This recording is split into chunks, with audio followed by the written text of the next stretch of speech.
بسم اللہ الرحمن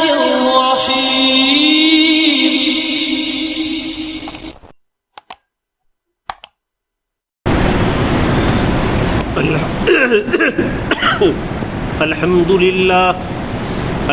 لله نحمده ونستعينه ونستغفره ونؤمن به ونتوكل عليه ونعوذ بالله من شرور أنفسنا ومن سيئات أعمالنا من يهده الله فلا مضل له ومن يضلله فلا هادي له ونشهد أن لا إله إلا الله وحده لا شريك له ونشهد أن سيدنا وسندنا وشفيعنا وحبيبنا وأولانا ومولانا محمدا عبده ورسوله أرسله الله تعالى بالحق كافة للناس بشيرا ونذيرا وداعيا إلى الله بإذنه وسراجا منيرا أما بعد فأعوذ بالله من الشيطان الرجيم بسم الله الرحمن الرحيم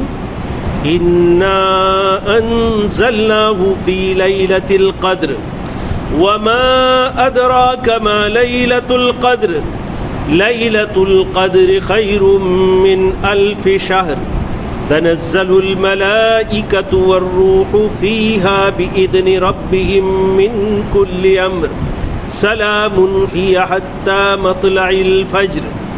وعن أبي هريرة رضي الله تعالى عنه أن النبي صلى الله عليه وسلم قال من قام ليلة القدر إيمانا واحتسابا غفر له ما تقدم من ذنبه أخرجه البخاري ومسلم أو كما قال عليه الصلاة والسلام صدق الله مولانا العظيم وصدق رسوله النبي الكريم ونحن على ذلك لمن الشاهدين ومن الشاكرين والحمد لله رب العالمين.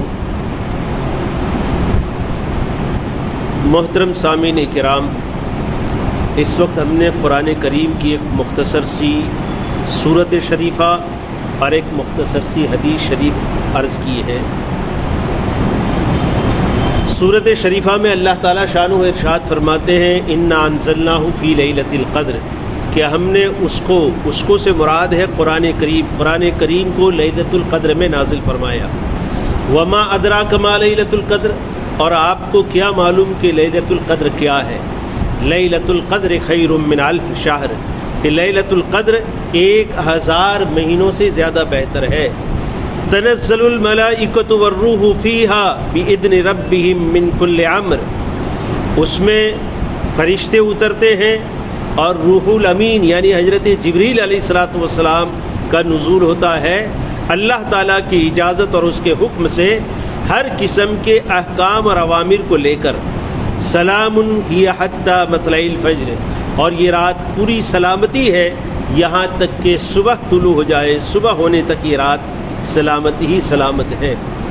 اللہ کے رسول صلی اللہ علیہ وسلم نے حدیث پاک میں ارشاد فرمایا لیلۃ القدر کے سلسلے میں. حضرت ابو ہریرہ رضی اللہ تعالیٰ عنہ روایت کرتے ہیں کہ حضرت رسول اللہ صلی اللہ علیہ وسلم نے ارشاد فرمایا کہ جو شخص لیلۃ القدر میں قیام کرے یعنی رات کی عبادت کرے ایمان کے ساتھ، یعنی اللہ پر ایمان رکھتے ہوئے، و احتساباً، اور اللہ جل جلالہ و عم نوالہ سے ثواب کی امید رکھتے ہوئے، غفر لہ ما تقدم من ذنبہ، اس کے پچھلے تمام گناہ اللہ تعالیٰ معاف کر دیتے ہیں. اس کو امام بخاری رحمۃ اللہ علیہ نے بھی اس کو نقل کیا ہے اور امام مسلم رحمۃ اللہ علیہ نے بھی نقل کیا ہے. دوستو، یہ آیت شریفہ میں سب سے پہلی بات تو اس صورت میں اللہ تعالیٰ یہ ارشاد فرماتے ہیں انا انزلناہ فی لیلۃ القدر، کہ قرآن کریم کو اللہ تعالیٰ نے لیلۃ القدر میں اتارا ہے. ایک اور جگہ اللہ تعالیٰ ارشاد فرماتے ہیں انا انزلناہ فی لیلۃ مبارکہ، کہ ہم نے اس قرآن کو لیلہ مبارکہ میں نازل فرمایا. علماء فرماتے ہیں لیلۃ المبارکہ سے بھی مراد لیلۃ القدر ہے. اور پچھلی مرتبہ ہم نے عرض کیا تھا اللہ تعالیٰ شانہ قرآن کریم میں ارشاد فرماتے ہیں شہر رمضان الذی انزل فیہ القرآن، کہ ہم نے قرآن کریم کو رمضان میں نازل فرمایا۔ تو لیلۃ القدر عام طور سے رمضان میں ہوتی ہے، بعض محدثین کے نزدیک لیلۃ القدر پورا سال کبھی بھی ہو سکتی ہے۔ تو علماء فرماتے ہیں کہ جس مرتبہ اللہ نے نزول قرآن کا ارادہ کیا اس وقت لیلۃ القدر رمضان المبارک میں تھی، اس اعتبار سے یہ تمام آیات کے درمیان تطبیق ہو جاتی ہے۔ دوسری ایک بات پچھلی مرتبہ ہم نے یہ بھی عرض کی تھی کہ بھائی یہاں قرآن کہہ رہا ہے ہم نے اسے رمضان میں نازل کیا، لیلۃ القدر میں نازل کیا، لیکن روایات اس طرح کی ہیں کہ جیسے جیسے ضرورت پڑتی گئی اللہ تعالیٰ نے قرآن کو مختلف مواقع پر نازل کیا۔ تو اس کا مطلب یہ ہے کہ یکمشت اللہ تعالیٰ نے لوح محفوظ سے سمائے دنیا پر اللہ نے قرآن کریم کو لیلۃ القدر میں نازل فرمایا، اور پھر وہاں سے جیسے جیسے ضرورت اور حاجت ہوتی گئی دنیا میں حضرت محمد الرسول اللہ صلی اللہ علیہ وسلم کے قلب اطہر پر حضرت جبریل امین کے واسطے سے اللہ تعالیٰ اس کو اتارتے گئے۔ بعض محدثین نے یہ بھی لکھا ہے کہ بھائی ابتدا سب سے پہلی جو ابتدا ہوئی ہے قرآن کریم کے نزول کی وہ رمضان کے اندر ہوئی ہے۔ اس اعتبار سے یہ کہنا کہ قرآن کو ہم نے رمضان المبارک میں نازل فرمایا یہ بھی صحیح ہے۔ تو اس اعتبار سے یہ مختلف باتیں ہیں۔ تو یہاں آگے اللہ تعالیٰ فرماتے ہیں کہ انا انزلناہ فی لیلۃ القدر، یعنی یہ تو بات ہو گئی قرآن کے نزول کی کہ بھئی قرآن نازل ہوا تھا اقرا بسم سے، اقرا بسم ربک، یہ قرآن کی پہلی آیت، اور آخری آیت جو ہے الیوم اکملت لکم دینکم واتممت علیکم نعمتی ورضیت لکم الاسلام دینا۔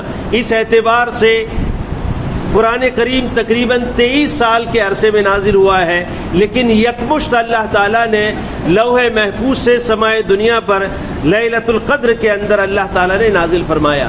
تو یہ بات تو پہلی ہو گئی قرآن کے نزول کی۔ آگے اللہ تعالیٰ شان و ارشاد فرماتے ہیں لیلۃ القدر کی فضیلت کو، اس میں فرماتے ہیں وما ادراک ما لیلۃ القدر، اور کیا آپ کو معلوم ہے لیلۃ القدر کیا چیز ہے؟ لیلۃ القدر خیر من الف شہر۔ ایک بات علماء نے یہ بھی لکھی ہے کہ لیلۃ القدر کو لیلۃ القدر کیوں کہتے ہیں، قدر کے کیا معنی ہے؟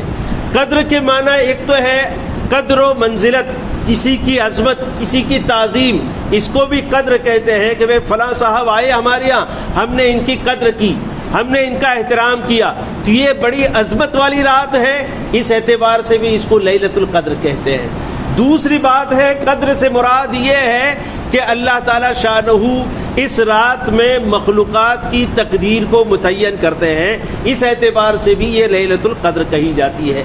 اگر مخلوقات کی تقدیر طے کرنے کا مسئلہ آتا ہے تو ایک روایت یہ بھی ہے اللہ کے پیارے حبیب حضرت رسول اللہ صلی اللہ علیہ وسلم کی، جس میں اللہ کے پیارے حبیب حضرت رسول اللہ صلی اللہ علیہ وسلم ارشاد فرماتے ہیں کہ اللہ تعالیٰ نے مخلوقات کی تقدیر کو مخلوق کو دنیا میں پیدا کرنے سے پہلے طے کر کے رکھ دیا تھا، بلکہ ایک روایت یہ ہے کہ زمین و آسمان کے پیدا کرنے سے اور ساری مخلوقات کے پیدا کرنے سے 50,000 سال پہلے اللہ تعالیٰ شانہ تقدیر لکھ کر فارغ ہو گئے۔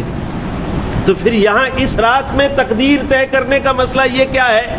تو یہ ایسی ہی بات ہے جیسے قرآن کے بارے میں ہم نے عرض کیا کہ قرآن یکمشت لوح محفوظ سے سمائے دنیا پر اللہ تعالیٰ نے لیلۃ القدر میں نازل فرمایا، پھر جیسے جیسے ضرورت ہوتی گئی حضرت محمد الرسول اللہ صلی اللہ علیہ وسلم کے قلب اطہر پر تھوڑا تھوڑا اتارتے گئے۔ تو یہاں یہی مسئلہ ہے کہ اللہ تعالیٰ نے زمین و آسمان کے پیدا کرنے سے 50,000 سال پہلے تمام مخلوقات کی تقدیر کو لکھ کر لوح محفوظ میں مقدر کر دیا، لوح محفوظ میں اللہ نے محفوظ کر لیا۔ اس کے بعد پھر لوح محفوظ سے دنیا میں جو جو فرشتے اس امور پر مامور ہیں ان کو اللہ تعالیٰ شانہ ہر سال کی تقدیرات کو اس رات میں فرشتوں کے حوالے کرتے ہیں۔ بھئی جو حضرات جن جن چیزوں پر مامور ہیں، مثلا موت کا فرشتہ ہے، اس سال میں کن کن لوگوں کی موت ہونے والی ہے، وہ فہرست اس سال میں اس فرشتے کے حوالے کی جاتی ہے۔ دنیا میں کون کون انسان آنے والا ہے وہ لوح محفوظ سے نکال کر وہ فہرست ان فرشتوں کے حوالے حوالے کی جاتی ہے، اسی طرح اس دنیا میں اس سال میں کیا حادثات ہوں گے، کیا واقعات ہوں گے، کس کو کتنا رزق ملے گا، کس کے ساتھ کیا معاملہ پیش آئے گا، وہ ساری چیزیں سال کے اعتبار سے اس رات میں اللہ تعالی شانہ لوح محفوظ سے نکال کر فرشتوں کے حوالے کرتے ہیں۔ اس اعتبار سے بھی اس رات کو لیلۃ القدر کہتے ہیں۔ آگے فرماتے ہیں لیلۃ القدر خیر من الف شہر، لیلۃ القدر جو ہے وہ 1000 مہینوں سے زیادہ بہتر ہے۔ 1000 مہینوں سے زیادہ بہتر ہونے کا مطلب یہ ہے کہ لیلۃ القدر میں عبادت کرنا 1000 مہینوں میں عبادت کرنے سے بھی زیادہ فضیلت رکھتا ہے۔ علماء فرماتے ہیں کہ 1000 مہینوں کے تقریباً 83 سال اور 4 مہینے ہوتے ہیں، تقریباً 83 سال اور 4 مہینے ہوتے ہیں۔ آدمی اگر کوشش کر کے لیلۃ القدر میں تھوڑی سی عبادت کر لیں، صدقہ کرنا، خیرات کرنا، نفل عبادت کرنا، قرآن کی تلاوت کرنا، اللہ کی تسبیح کرنا، استغفار کرنا، حضرت محمد الرسول اللہ صلی اللہ علیہ وسلم کی بارگاہ رسالت میں درود پاک کا نذرانہ پیش کرنا، اپنے گناہوں کی معافی مانگنا، اللہ کے سامنے گڑ گڑانا، رونا، اپنی حاجتیں طلب کرنا، یہ ساری عبادتیں شامل ہے۔ اگر آدمی ایک رات کا مسئلہ ہے، موقع نکال کر اس ایک رات کو اگر آرام سے یعنی آرام وغیرہ کو چھوڑ کر اسے ترک کر کے اس ایک رات کو بروئے کار لے آئے تو 83 سال اور 4 مہینے عبادت کرنے سے بھی زیادہ عبادت کا ثواب اس کی نامہ اعمال میں لکھا جاتا ہے۔ علماء فرماتے ہیں اس رات میں آدمی 1 روپیہ صدقہ کرے گا، 83 سال اور 4 مہینے تک صدقہ کرنے کا ثواب ملے گا۔ اس رات میں آدمی 2 رکعت نماز نفل پڑھے گا 83 سال تک مسلسل، یعنی اور 83 سال اور 4 مہینے سے زیادہ وقت تک یعنی نفل پڑھ 2 رکعت نماز نفل کا ثواب ملے گا۔ ایسے ہی ہر عبادت کو آپ اس کے اعتبار سے انداز لگا سکتے ہیں، یعنی یہ اتنی قیمتی رات ہے۔ اور اس رات کے اندر یہ فرماتے ہیں تنزل الملائکۃ والروح، اس رات میں فرشتے اترتے ہیں، اور روح سے مراد حضرت روح الامین، حضرت جبریل امین اترتے ہیں اس رات کے اندر، اور یہ بإذن ربہم، اللہ کے حکم سے اترتے ہیں، اللہ کی اجازت سے اترتے ہیں۔ چنانچہ ایک اور جگہ پر بھی حضرت جبریل امین فرماتے ہیں وما نتنزل الا بامر ربک، صرف اس رات کی خصوصیت نہیں ہے، حضرت جبریل فرماتے ہیں ہم دنیا میں جب بھی آتے ہیں آسمان سے نیچے اترتے ہیں اپنی مرضی سے نہیں آتے، صرف اللہ ہی کی اجازت سے آتے ہیں اور اللہ ہی کے حکم سے آتے ہیں۔ پھر یہاں بھی اذن ربہم کہنے کا کیا مطلب؟ تو عام طور پر یعنی دنیا میں کوئی چیز، کوئی کام، کوئی پتا، کوئی ہوا کا جھونکا اللہ کی مرضی کے بغیر نہیں ہل سکتا۔ اسی طرح اس رات میں بھی جو امور ہوتے ہیں وہ کسی اور کی مرضی سے نہیں، صرف اللہ کی مرضی سے ہوتے ہیں، اللہ کے علم سے ہوتے ہیں یہ سارے امور۔ اور فرشتوں کی آمد و رفت یہ بھی اللہ ہی کی مرضی سے اور اللہ ہی کے حکم سے ہوتی ہے۔ اور فرشتے کیوں اترتے ہیں اس رات میں؟ من کل امر، اللہ تعالی شانہ انہیں جو امور حوالے کرتے ہیں ان امور کو لے کر یہ رات میں اترتے ہیں۔ سلام ہی حتی مطلع الفجر، کہ یہ رات پوری جو ہے سلامتی ہے، ہر قسم کے شرور و آفات سے حفاظت ہے، یا یہ کہ گناہوں سے حفاظت ہے۔ اس رات میں اللہ کے بندے گناہوں کی طرف متوجہ نہیں ہوتے، عبادات میں مشغول ہوتے ہیں، عبادت کی وجہ سے اس رات میں سلامتی ہے، یہ مراد ہے۔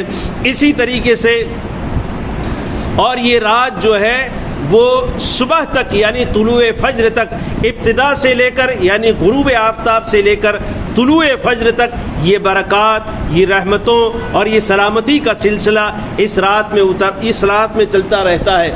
فرشتے اس رات میں اتر کر امت کے لیے سلامتی کی دعائیں کرتے ہیں، دعا کرنے والوں کی دعاؤں پر آمین کہتے ہیں، عبادت گزاروں سے اور عبادت گزار بندیوں سے فرشتے اتر کر ان سے مصافحہ کرتے ہیں۔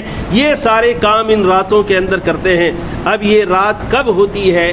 تو بعض روایات یہ بھی ہے کہ سال بھر میں دائر رہتی ہے، کسی بھی طرح ہوتی ہے، کسی بھی دن ہو سکتی ہے، یہ اللہ کے علم میں ہے۔ بعض روایات یہ بھی ہے کہ یہ رات صرف رمضان میں ہوتی ہے اور رمضان کے کسی بھی عشرے میں ہو سکتی سکتی ہے۔ اسی وجہ سے اللہ کے پیارے حبیب حضرت رسول اللہ صلی اللہ علیہ وسلم کی ایک روایت ہے کہ آپ صلی اللہ علیہ وسلم نے ایک موقع پر رمضان کے پہلے عشرے میں اعتکاف کیا اور آپ نے یہ اعلان کیا کہ میں نے لیلۃ القدر کی تلاش میں اس عشرے کا اعتکاف کیا ہے، لیکن اس عشرے میں آپ کو لیلۃ القدر نہیں ملی۔ پھر آپ نے اپنے قبے سے اپنا سر مبارک باہر نکال کر فرمایا کہ میں نے لیلۃ القدر کی تلاش میں اس عشرے کا اعتکاف کیا تھا، لیکن مجھے لیلۃ القدر نہیں ملی۔ اب میں دوسرے عشرے کا بھی اعتکاف کر رہا ہوں اور یہ بھی مقصد میرا لیلۃ القدر کی تلاش ہے۔ دوسرے عشرے میں بھی آپ نے لیلۃ القدر نہیں پائی، آپ نے پھر اعلان فرمایا کہ میں نے دوسرے عشرے کا اعتکاف بھی لیلۃ القدر کی تلاش میں کیا تھا، لیکن مجھے لیلۃ القدر نہیں ملی۔ اب میں تیسرے عشرے کا اعتکاف کرتا ہوں۔ اللہ کے رسول صلی اللہ علیہ وسلم نے تیسرے عشرے کا اعتکاف کیا اور تیسرے عشرے میں پھر آپ نے لیلۃ القدر آپ کو نصیب ہوئی۔ اس کے بعد اللہ کے رسول صلی اللہ علیہ وسلم کا یہ معمول رہا، تواتر سے یہ ثابت ہے کہ اللہ کے رسول صلی اللہ علیہ وسلم رمضان کے آخری عشرے میں ہمیشہ لیلۃ القدر کی تلاش میں اعتکاف کیا کرتے۔ اسی سے علماء فرماتے ہیں ہر دیہات کے اندر، ہر گاؤں میں، ہر شہر میں یا ہر محلے کی مسجد میں اعتکاف کرنا کسی ایک شخص کا یہ سنت موقدہ علی الکفایہ ہے، یعنی کم سے کم ایک شخص یا ایک مسلمان ایسا ہونا چاہیے جو اپنے محلے کی مسجد میں، اپنے گاؤں کی مسجد میں اعتکاف کرے۔ اگر ایک آدمی بھی اعتکاف نہیں کرے گا تو تمام بستی والے گنہگار ہوں گے، اور ایک آدمی نے اعتکاف کر لیا تو سب کے ذمے سے فرض ادا ہو جائے گا۔ یہ دوستو صرف فرض ادا کرنے کی بات نہیں ہے، لیکن اس رات میں جو انعامات اللہ تعالیٰ دیتے ہیں، ان انعامات کے لوٹنے کا مسئلہ ہے۔ اگر بات اس طرح سے دیکھی جائے کہ اس انعامات اس رات میں اللہ تعالیٰ کس طرح سے نوازتے ہیں اور ان انعامات کو لوٹنے کا مسئلہ ہے، تو پھر کوئی مسلمان ایسا باقی نہیں رہنا چاہیے جو آخری عشرے کا اعتکاف کرے۔ لیکن دوستو یہ ممکن نہیں ہے، ہر ایک کے بس کی بات نہیں ہے، مسائل ہر ایک کے ساتھ لگے ہوئے ہیں۔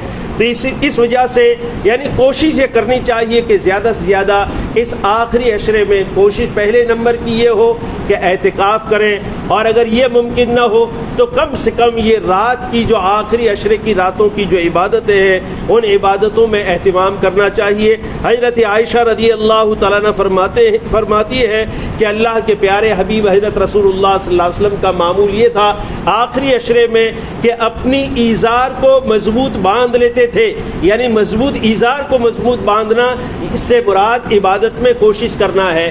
اسی طرح اللہ کے حضرت عائشہ رضی اللہ تعالیٰ عنہ ایک اور روایت میں فرماتی ہے کہ اللہ کے رسول صلی اللہ علیہ وسلم آخری عشرے کی راتوں میں عبادت کا اہتمام کرتے، خود بھی جاگتے تھے اور اپنے اہل خانہ کو بھی جگاتے تھے۔